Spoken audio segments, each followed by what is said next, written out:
प्यारे दोस्तों नमस्कार। आप सबका हार्दिक अभिवादन। और दोस्तों आपसे एक शिकायत है। मैं हर दिन आपसे नमस्कार करता हूँ, आपका अभिवादन करता हूँ, आपका स्वागत करता हूँ, लेकिन आप कभी भी जवाब नहीं देते हैं। यार दोस्तों, कम से कम अभिवादन तो कमेंट करके कर दीजिए। इतनी भी क्या रुखाई है, इतनी भी क्या नाराजगी है कि आप अभिवादन का कभी जवाब भी नहीं देते। यार कम से कम वीडियो देखो तो अभिवादन तो कर लिया करो।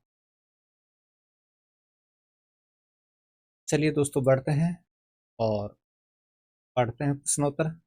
और आज हम जो शुरुआत में 80 प्रश्नोत्तर पढ़ेंगे वो सारे के सारे मुंशी प्रेमचंद जी से संबंधित होंगे। चलिए बढ़ते हैं और पढ़ते हैं। मुंशी प्रेमचंद के पहले कहानी संग्रह का क्या नाम था? पहले कहानी संग्रह का नाम सोजे वतन था। चलिए बहुत ही फास्ट स्पीड। सोजे वतन कहानी संग्रह में कितनी कहानियां थी? 5 कहानियां थी सोजे वतन कहानी संग्रह में। सोजे वतन कहानी संग्रह कब प्रकाशित हुआ? 1907-8 में प्रकाशित हुआ। और ज्यादातर 7 मानते हैं और कुछ विचारक 8 भी मानते हैं, लेकिन अगर 7 नजर आए तो पहले 7 करना है, और 7 नहीं हो विकल्प में तो 8 करना है। ठीक है। सोजेवतन की सोजेवतन कहानी संग्रह की भाषा कौन सी थी? तो ये उर्दू भाषा में लिखा हुआ था सोजेवतन। चलिए, सोजेवतन का हिंदी अर्थ क्या होता है? देश का दर्द होता है सोजेवतन का अर्थ। दुनिया का सबसे अनमोल रत्न उर्दू भाषा में सबसे पहले किस संग्रह में प्रकाशित हुई? दुनिया का सबसे अनमोल रत्न उर्दू भाषा में सबसे पहले किस संग्रह में प्रकाशित हुई? तो ये सोजे वतन संग्रह में प्रकाशित हुई। सोजे वतन कहानी संग्रह में कौन कौन सी कहानियां थी? कौन कौन सी कहानियां थी? तो ये थी शोक का पुरस्कार, यही मेरा वतन है, सांसारिक प्रेम, शोक का पुरस्कार, यही मेरा वतन है, सांसारिक प्रेम, और शेख मखमूर, दुनिया का सबसे अनमोल रत्न। ये 5 कहानियां थी। दुनिया का सबसे अनमोल रत्न, शेख मखमूर, और साथ ही साथ शोक का पुरस्कार, यही मेरा वतन है, सांसारिक प्रेम। नेक्स्ट, अंग्रेज सरकार ने प्रेमचंद की एक किस कहानी संग्रह को जब्त कर उसकी सारी प्रतियां जला दी थी? कौन से कहानी संग्रह को जब्त कर लिया और उसकी सारी प्रति जला दी थी? तो ये सोजे वतन कहानी संग्रह की सारी प्रतियां जला दी थी जब्त करके। मुंशी प्रेमचंद का गोदान मुंशी प्रेमचंद का गोदान उपन्यास का प्रकाशन कब हुआ? तो गोदान उपन्यास का प्रकाशन कब हुआ? 1936 में हिंदी ग्रंथ रत्नाकर कार्यालय मुंबई द्वारा। वर्तमान में मुंबई है, पहले बंबई था। तो 1936 में हिंदी ग्रंथ रत्नाकर कार्यालय मुंबई द्वारा प्रकाशित हुआ था। मुंशी प्रेमचंद का जन्म कब हुआ? मुंशी प्रेमचंद का जन्म 31 जुलाई 1880 को वाराणसी के लम्मी गांव में मुंशी प्रेमचंद जी का जन्म हुआ था। मुंशी प्रेमचंद ने सब डिप्टी इंस्पेक्टर की नौकरी किस आंदोलन के समय छोड़ी? तो मुंशी प्रेमचंद ने सब डिप्टी इंस्पेक्टर की नौकरी किस आंदोलन के समय छोड़ी? तो ये छोड़ी थी उन्होंने, आप ठीक है, थोड़ा सा करेक्शन है, कर दूं मैं। ये छोड़ी थी असहयोग आंदोलन के समय। असहयोग आंदोलन के समय उन्होंने डिप्टी इंस्पेक्टर की नौकरी छोड़ी थी। ठीक है जी। मुंशी प्रेमचंद की पहली कहानी दुनिया का सबसे अनमोल रत्न, तो पहली कहानी का क्या नाम था? दुनिया का सबसे अनमोल रत्न। ये इनकी पहली कहानी का नाम था। उर्दू में कब प्रकाशित हुई? उर्दू में सबसे पहले कब प्रकाशित हुई? तो आप लोग कहोगे कि 7 में प्रकाशित हुई थी, लेकिन वो तो किताब के रूप में प्रकाशित हुई थी। अकेले कब प्रकाशित हुई? सन 1907 में जमाना पत्रिका में सबसे पहले प्रकाशित हुई थी। जमाना पत्रिका में। मुंशी प्रेमचंद की हिंदी में पहली कहानी पंच परमेश्वर कब प्रकाशित हुई? तो हिंदी में पहली कहानी है पंच परमेश्वर, उसका प्रकाशन कब हुआ?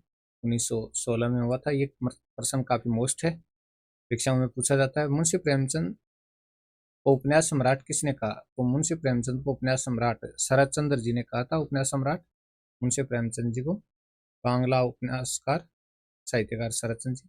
मुंशी प्रेमचंद जी ने मर्यादा, माधुरी, हंस, जागरण आदि पत्रिकाओं का संपादन किया। मुंशी प्रेमचंद जी ने मर्यादा का, माधुरी का, हंस का, जागरण आदि पत्रिकाओं का संपादन किया। इन पत्रिकाओं का प्रारंभ कब हुआ? तो देखिएगा, मर्यादा का 1910 में प्रारंभ हुआ, सन 1923 में यह बंद हो गई। माधुरी 1921 में लखनऊ से प्रकाशित हुई पहली बार। हंस का प्रकाशन 1930 से बनारस से मुंशी प्रेमचंद ने किया, फिर शिवरानी देवी ने किया। और जागरण 1932 से प्रारंभ और सन 1934 में ये बंद हो गई। ठीक है जी। प्रेमचंद के नाम से प्रकाशित पहली कहानी का नाम बताइए। प्रेमचंद के नाम से प्रकाशित पहली कहानी कौन सी थी? तो ये कहानी थी बड़े घर की बेटी, जिसको आपने पढ़ा भी होगा, और ये भी जमाना पत्रिका में प्रकाशित हुई थी। शेख सादी जीवनी के लेखक का नाम बताइए। शेख सादी जीवनी के लेखक मुंशी प्रेमचंद जी थे। शेख सादी जीवनी के लेखक। मुंशी प्रेमचंद जी के नाटकों के नाम बताइए। मुंशी प्रेमचंद जी के नाटक कौन कौन से थे? तो संग्राम, जिसका प्रकाशन 1923 में हुआ, करबला, जिसका प्रकाशन 1924 में हुआ, और प्रेम की देवी का प्रकाशन 1933 में हुआ था। बाबा जी का भोग किसकी लघु कथा है? बाबा जी का भोग मुंशी प्रेमचंद की लघु कथा का नाम है बाबा जी का भोग। नेक्स्ट, दुर्गादास नामक बाल साहित्य की रचना किसने की? मुंशी प्रेमचंद ने दुर्गादास नामक बाल साहित्य की रचना की। प्रेमचंद का जन्म किस परिवार में हुआ? तो कायस्थ परिवार में हुआ था प्रेमचंद जी का जन्म, कायस्थ परिवार में। प्रेमचंद जी की माता जी का क्या नाम था? आनंदी देवी था प्रेमचंद जी की माता जी का नाम, आनंदी देवी। और प्रेमचंद जी की माता जी किस भाषा में कविताएं लिखती थी? प्रेमचंद जी की माता जी किस भाषा में कविताएं लिखती थी? तो कैथी भाषा में कविताएं लिखती थी प्रेमचंद जी की माताएं जी। प्रेमचंद जी के पिताजी का क्या नाम था? प्रेमचंद जी के पिताजी का नाम अजायब राय था, अजायब राय श्रीवास्तव। प्रेमचंद जी के किन किन कहानी संग्रहों को अंग्रेज सरकार ने जब्त कर लिया था? कौन कौन से कहानी संग्रह थे जिनको अंग्रेज सरकार ने जब्त कर लिया था? सोजे वतन को और समर यात्रा को अंग्रेज सरकार ने जब्त किया था। समर यात्रा कहानी संग्रह में कितनी कहानियां थी? तो 10 कहानियां थी। समर यात्रा कहानी संग्रह में 10 कहानियां थी। ठाकुर का कुआं कहानी किस कहानी संग्रह में संकलित है? ठाकुर का कुआं कहानी है वो किस कहानी संग्रह में संकलित है? समर यात्रा में संकलित थी। प्रेमचंद ने अपना दूसरा विवाह कब किया? 1905 में शिवरानी देवी के साथ किया था। मुंशी प्रेमचंद की संतानों के नाम बताइए। मुंशी प्रेमचंद की संतानें थी श्रीपत राय, अमृत राय और कमला देवी श्रीवास्तव। ये प्रेमचंद जी के 2 पुत्र और एक पुत्री थी। प्रेमचंद का मूल नाम क्या था? प्रेमचंद का मूल नाम धनपत राय श्रीवास्तव था। प्रेमचंद जी उर्दू में किस नाम से लिखते थे? प्रेमचंद जी उर्दू में नवाब राय के नाम से लिखते थे। प्रेमचंद जी को प्रेमचंद नाम किसने दिया? प्रेमचंद जी को प्रेमचंद नाम देने वाले कौन थे? तो ये दया नारायण निगम ने प्रेमचंद जी को प्रेमचंद नाम दिया था। 1936 में प्रगतिशील लेखक संघ की अध्यक्षता किसने की? 1936 में प्रगतिशील लेखक संघ का जो भारत में पहला अधिवेशन हुआ, विदेशों में पहले हो गया था 1935 में, लेकिन भारत में प्रगतिशील लेखक संघ का जो पहला अधिवेशन हुआ उसकी अध्यक्षता मुंशी प्रेमचंद जी ने की थी। प्रेमचंद की जीवनी प्रेमचंद घर में की रचना किसने की? प्रेमचंद जी की जीवनी है प्रेमचंद घर में, की रचना किसने की थी? तो ये शिवरानी देवी ने की थी प्रेमचंद घर में। नेक्स्ट, प्रेमचंद के बाद हंस पत्रिका का संपादन किसने किया? प्रेमचंद के बाद हंस पत्रिका का संपादन शिवरानी देवी ने किया था। कलम का सिपाही रचना किसकी है? कलम का सिपाही रचना किसकी है? प्रेमचंद के पुत्र अमृत राय की रचना है कलम का सिपाही। बीज उपन्यास के लेखक का नाम बताइए। बीज उपन्यास अमृत राय का उपन्यास है बीज। नेक्स्ट, तिरंगा कफन उपन्यास के लेखक का नाम बताइए। तिरंगा कफन अमृत राय का उपन्यास है तिरंगा कफन। मुंशी प्रेमचंद की पहली कहानी मानी जाने वाली सोत नामक कहानी कब प्रकाशित हुई? तो डॉक्टर नगेंद्र ने सोत नामक कहानी को उनकी हिंदी की पहली कहानी माना है।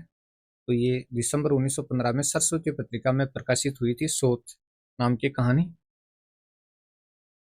मुंशी प्रेमचंद के ऐतिहासिक उपन्यास का नाम बताइए। ऐतिहासिक उपन्यास कौन सा था मुंशी प्रेमचंद का? तो ये रूठी रानी इनका ऐतिहासिक उपन्यास था। होनहार बीरवान के होत चिकने पात नामक नाटक की रचना किसने की? यानी होनहार बिरवान के हो चिकने पात नाम का नाटक किसने लिखा था? मुंशी प्रेमचंद जी ने 1894 में लिखा था। मुंशी प्रेमचंद द्वारा लिखित उपन्यासों को कालक्रमानुसार बताइए, कालक्रम के अनुसार बताइए। तो वरदान 1921 में, उसके बाद हम खुरमा हम सवाब प्रेमा उर्दू भाषा में 1907 में, ठीक है। रूठी रानी 1907 में प्रकाशित, सेवा सदन 1918 में प्रकाशित। सेवा सदन का प्रकाशन कब हुआ? 1918 में। और प्रेमाश्रम का प्रकाशन 1921 में, रंगभूमि का प्रकाशन 1925 में, और कायाकल्प का 1926 में। तो हिंदी में पहला उपन्यास कौन सा माना जा सकता है? सेवा सदन, ठीक है ना, जिसका प्रकाशन 1918 में। निर्मला का प्रकाशन 1927 में, और गबन का 1931 में, कर्मभूमि का 1932 में, और गोदान उपन्यास का प्रकाशन 1936 में, अंतिम उपन्यास इनका। और मंगलसूत्र 1948 में यानी पूरा किया, अमृत राय द्वारा पूर्ण किया गया, उसका प्रकाशन 1948 में। तो पूरा उपन्यास इनका अंतिम रूप से था वो गोदान था। मंगलसूत्र अधूरा रह गया, 1948 में इसको पूरा करने का कार्य अमृत राय द्वारा किया गया, यानी पूरा करके 1948 में इसका प्रकाशन हुआ, ठीक है ना। असरारे मुआबिद उर्फ देवस्थान का रहस्य नामक, असरारे मुआबिद उर्फ देवस्थान का रहस्य नामक उपन्यास के रचयिता का नाम बताइए। तो ये मुंशी प्रेमचंद का उपन्यास है। प्रताप चंद्र, श्यामा, कृष्णा आदि उपन्यासों के रचनाकार का नाम बताइए। बहुत शानदार प्रश्न है दोस्तों, और अनछुआ प्रश्न भी है, आप लोगों ने शायद ही पढ़ा होगा। प्रताप चंद्र, श्यामा और कृष्णा आदि उपन्यासों के रचनाकार भी मुंशी प्रेमचंद थे। मुंशी प्रेमचंद के उपन्यास हैं ये, यानी प्रताप चंद्र, श्यामा और कृष्णा ये भी उपन्यास प्रेमचंद के ही हैं, जिनका नाम आपने नहीं सुना होगा। आवाज एक खलक उपन्यास के रचनाकार का नाम बताइए। आवाज एक खलक मुंशी प्रेमचंद का उपन्यास था। प्रेमचंद की संपूर्ण कहानियों को किस नाम से प्रकाशित करवाया गया? मानसरोवर नाम से, खंड 1 से 8 लेकर 8 तक, यानी 8 खंड है, और मानसरोवर भाग 1, 2, 3, 4, 5, 6, 7, 8 इस प्रकार से संपूर्ण कहानियां। मुंशी प्रेमचंद की किन किन रचनाओं पर फिल्में बनी हैं? तो सदगति पर फिल्म बनी, शतरंज के खिलाड़ी पर फिल्म बनी, कफन, गोदान, गबन, निर्मला आदि पर फिल्म बनी है। तो सदगति, शतरंज के खिलाड़ी, कफन, गोदान, गबन, निर्मला आदि पर फिल्मों का निर्माण हुआ। मुंशी प्रेमचंद के कहानी संग्रह के नाम बताइए। तो कहानी संग्रह कौन कौन से थे? सप्त सरोज इनका कहानी संग्रह था, नवनिधि इनका कहानी संग्रह था, प्रेम पचीसी कहानी संग्रह था, प्रेम प्रतिमा कहानी संग्रह था, प्रेम द्वादशी कहानी संग्रह था, और प्रेम पूर्णिमा कहानी संग्रह, समर यात्रा कहानी संग्रह था, कफन कहानी संग्रह था, और सोजे वतन भी इनका कहानी संग्रह था, जो उर्दू में था। दो सखियां पत्र शैली में लिखित रचना के रचनाकार का नाम बताइए। दो सखियां पत्र शैली में लिखित रचना के रचनाकार मुंशी प्रेमचंद। मुंशी प्रेमचंद जी के निबंध संग्रह का नाम क्या था? तो निबंध संग्रह का नाम कुछ विचार था। साहित्य का उद्देश्य किसका निबंध है? साहित्य का उद्देश्य मुंशी प्रेमचंद जी का निबंध है, साहित्य का उद्देश्य। मुंशी प्रेमचंद जी का निधन कब हुआ? 8 अक्टूबर 1936 को मुंशी प्रेमचंद जी का निधन हुआ था।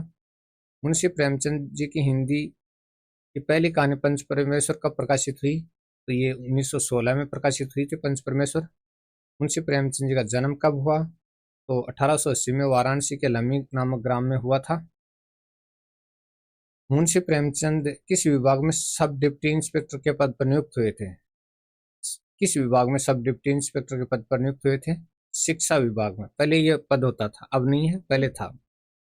हिंदी में लेखन कार्य करने से पहले प्रेमचंद जी किस भाषा में लिखते थे? तो हिंदी में लेखन कार्य करने से पहले प्रेमचंद जी किस भाषा में लिखते थे? तो ये उर्दू भाषा में लिखते थे।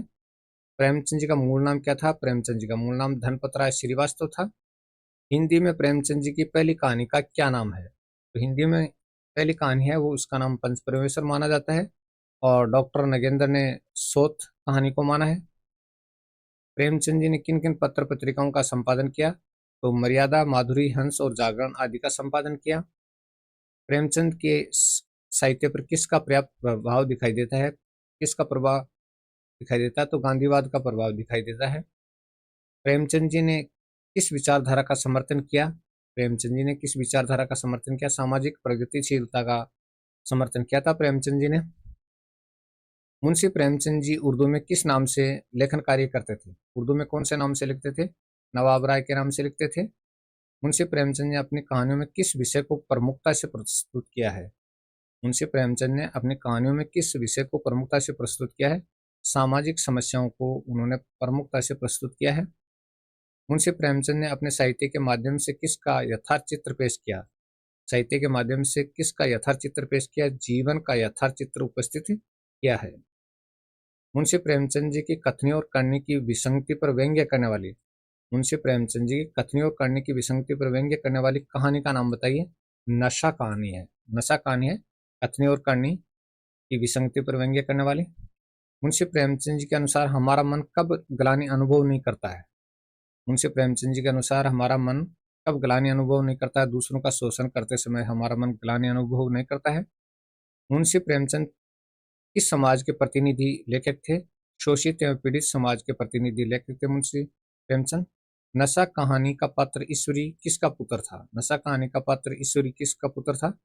जमींदार का पुत्र था। नशा कहानी का पात्र लेखक किसका पुत्र था? तो नशा कहानी का पात्र जो लेखक है वो किसका पुत्र था? एक क्लर्क का पुत्र था। और ईश्वरी की क्या विशेषता थी? ईश्वरी की क्या विशेषता थी? अमीर होकर भी मेहनती और जहीन था। तो ये थे आज के वीडियो के 80 प्रश्न उत्तर।